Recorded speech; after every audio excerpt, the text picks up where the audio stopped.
¿Qué tal amigos? Me da mucho gusto saludarles. Mi nombre es Danilo Obando.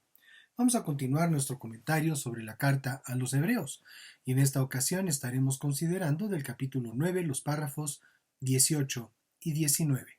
La escritura nos dice así: Por eso, ni siquiera el primer pacto se estableció sin sangre, porque después de que Moisés anunció todos los mandamientos de la ley a todo el pueblo, tomó la sangre de los becerros y de los machos cabríos junto con agua, lana escarlata y una rama de hisopo, y roció el libro de la ley y a todo el pueblo.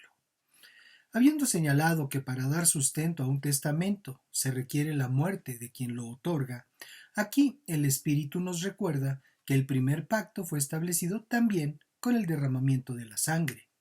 En aquel, de animales inocentes que eran sacrificados para rociar su sangre sobre los elementos que habrían de ser santificados y aún sobre quienes realizaban los sacrificios. En el nuevo, la única sangre derramada es la de Jesús y es aplicada sobre cada uno de nosotros, los creyentes, según nos enseña la primera carta de Juan en el capítulo 1, versos 7 al 9. Pero si vivimos en la luz, así como Él está en la luz, tenemos comunión unos con otros, y la sangre de Jesús, su Hijo, nos limpia de todo pecado. Podemos considerar lo que el capítulo 24, versos 4 al 8 del libro del Éxodo refiere. Y Moisés puso por escrito todas las palabras del Señor, y por la mañana se levantó al pie del monte, construyó un altar y erigió 12 columnas, una por cada tribu de Israel. Luego envió a algunos jóvenes israelitas para que ofrecieran al Señor holocaustos y becerros como sacrificios de paz. Moisés tomó la mitad de la sangre y la puso en tazones, y la otra mitad de la sangre la esparció sobre el altar. Tomó entonces el libro del pacto y lo leyó ante todo el pueblo, y ellos dijeron: acataremos todas las cosas que el Señor ha dicho, y las obedeceremos.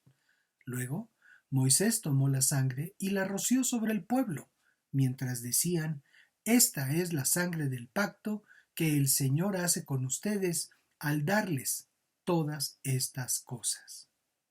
Y el verso 19 nos dice: porque después de que Moisés anunció todos los mandamientos de la ley a todo el pueblo, tomó la sangre de los becerros y de los machos cabríos junto con agua, lana escarlata y una rama de hisopo, y roció el libro de la ley y a todo el pueblo. Aquí se nos refieren 4 elementos utilizados por Moisés en la purificación del pueblo: la sangre, el agua, lana escarlata y una rama de hisopo. La sangre. De este elemento podemos decir que era el elemento necesario para toda ceremonia de expiación. El propio verso 22 de este mismo capítulo nos lo señala. Según la ley, casi todo es purificado con sangre, pues sin derramamiento de sangre no hay perdón. El agua. En todo ritual, el agua significa la purificación, y por eso los sacerdotes debían lavarse luego de realizar los sacrificios que la ley exigía. Cuando Jesús murió en la cruz, al ser traspasado por la lanza en su costado, la Escritura nos muestra que de su costado herido brotó toda su sangre, hasta la última gota, y luego agua, lo que nos presenta en este mismo sacrificio lo que Moisés debía de hacer al mezclar la sangre de los novillos con agua. Juan dio testimonio de esto en el capítulo 19, verso 34 de su versión del Evangelio. Pero uno de los soldados le abrió el costado con una lanza y al instante le brotó sangre y agua. Lana escarlata. En el libro del Éxodo, capítulo 26, verso 14, se nos enseña que una de las cubiertas para el tabernáculo era de piel de carnero teñida de rojo. Y el manto que pusieron los soldados a Jesús, que luego se rifó entre ellos, era rojo. Una rama de hisopo. A la salida de Egipto, los israelitas untaron con sangre los dinteles y los postes de las puertas de sus casas. Y cuando Jesús estuvo en la cruz, le acercaron una rama de hisopo con vinagre, según nos enseña Juan en su versión del Evangelio, en el capítulo 19, verso 29. Había ahí una vasija llena de vinagre. Entonces ellos empaparon una esponja en el vinagre, la pusieron en un hisopo y se la acercaron a la boca.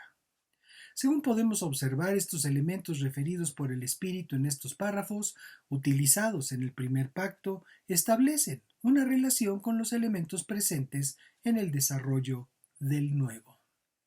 Estemos atentos a lo que el Señor habla a nuestro corazón.